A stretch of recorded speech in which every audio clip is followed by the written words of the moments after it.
Bonjour à tous. Pour ce nouveau tutoriel, nous allons mettre en place un conteneur double qui nous permettra de créer deux conteneurs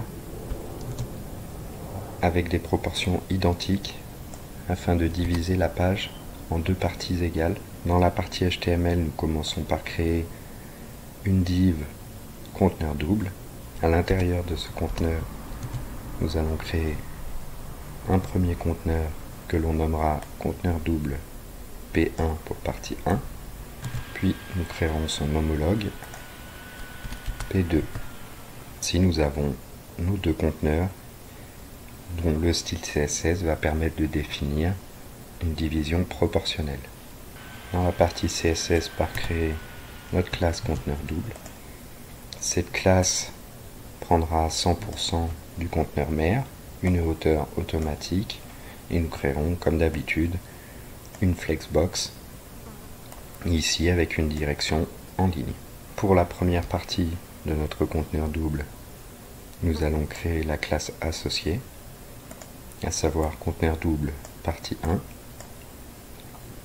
à laquelle nous attribuerons une largeur en pourcentage, donc ici 45% par exemple, une hauteur fixée en automatique. Nous allons y indiquer un attribut de hauteur minimum, ici à 150 pixels, afin que le conteneur apparaisse, étant donné qu'il n'y aura aucun contenu à l'intérieur. Puis nous recréerons une flexbox avec une direction en colonne, et ici nous indiquerons un attribut permettant d'afficher le bord de notre conteneur.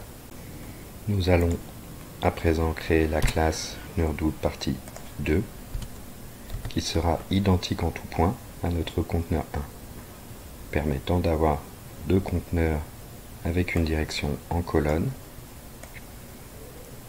alignés dans notre conteneur double sur une direction en ligne. Ici, comme nous l'avions vu, nous avons deux classes identiques. Nous allons donc simplifier notre notation en indiquant simplement une virgule puis notre deuxième classe.